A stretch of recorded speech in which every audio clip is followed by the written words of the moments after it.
Good morning mga kaibigan. Ang ating pong vlog ngayon ay tungkol po ito sa bayan ng San Agustin na Romblon, na kung saan nga po ito yung ating bayang sinilangan. Yung nakikita ko ninyo mga kaibigan ay yan pong tinatawag lang the sale, na kung saan nga po ay as of today is under construction. At yan po ang isa sa mga famous sea terminal dito po sa bayan ng San Agustin. At yung sa una naman po mga kaibigan ay tinatawag ng the Dome under construction pa rin po mga kaibigan.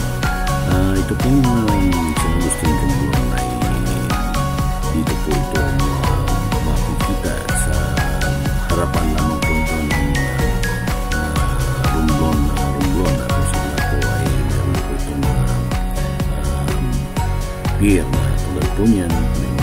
May pantalan po, dalawa po ang pantalan niyan, isa po riyan at isa po dun sa pinaka dulo, na kung saan po yung pinakamahabang pantalan. At yan naman po mga kaibigan ay yung kuta na ginawa ng Spaniards noong unang panahon, na kung saan po ay observation post. At yan naman po mga kaibigan ay yung tinatawag ng Biarinan Islet o island, na kung saan nga po ito matatagpuan sa Barangay Long Beach, na kung saan po yung nakikita niyo yan po yung Barangay Long Beach. At yung nakikita naman yung yan ay po yung Busay Waterfalls, na kung saan nga po makikita yan sa Barangay Tutuban. So yung po mga kaibigan, ito po ay yung San Agustin Bay.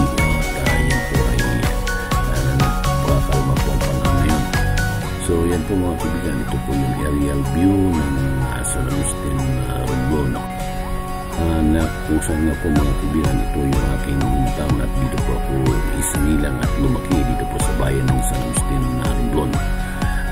Mga kaibigan, ang San Agustin Romblon po ay napakarami pong tourist spots and attraction. Gusto po ninyong pumunta rito, makakarating lamang po kayo sa pamamagitan ng ferry galing po ng Lucena, Batangas, or through aeroplano. Pwede rin po kayo doon po sa Tugan Airport, ay makarating po kayo rito sa bayan ng San Agustin. So yan po mga kaibigan, ito po yung aerial view ng poblasyon ng San Agustin Romblon, na kung saan po ay napakabilis po ang pag-improve o pag-progress nitong bayan ng San Agustin.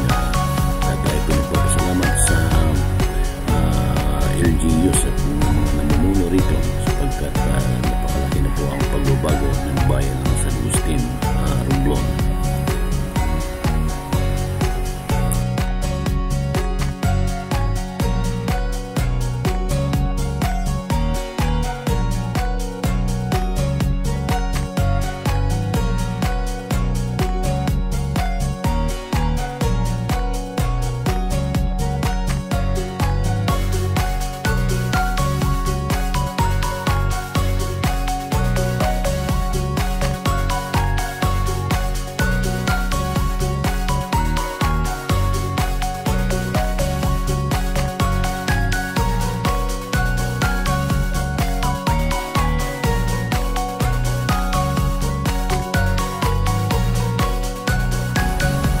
Yan po mga kaibigan, ito po yung bayan ng San Agustin Romblon, kung saan na po ito ay isa sa mga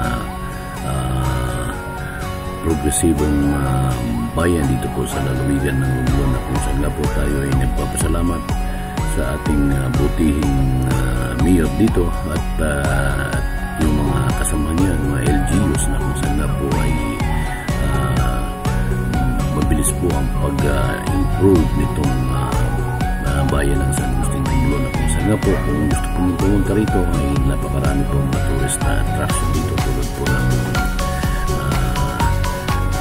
mga beaches na meron po sila rito. At kaya naman sabi ko, napakabilis din po ang transportasyon galing po ng Lucena, Batangas, at saka meron po tayong isang airport dito po sa Tugan na Romblon.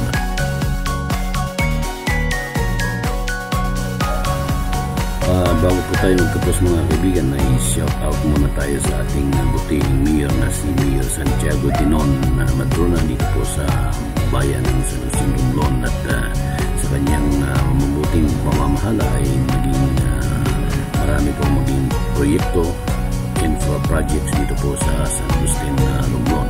So yan po mga kaibigan, at gaya ng sabi ko, kung gusto nyo pumunta rito ay dito lamang po ito sa lalawigan ng Romblon, at ito po yung bayan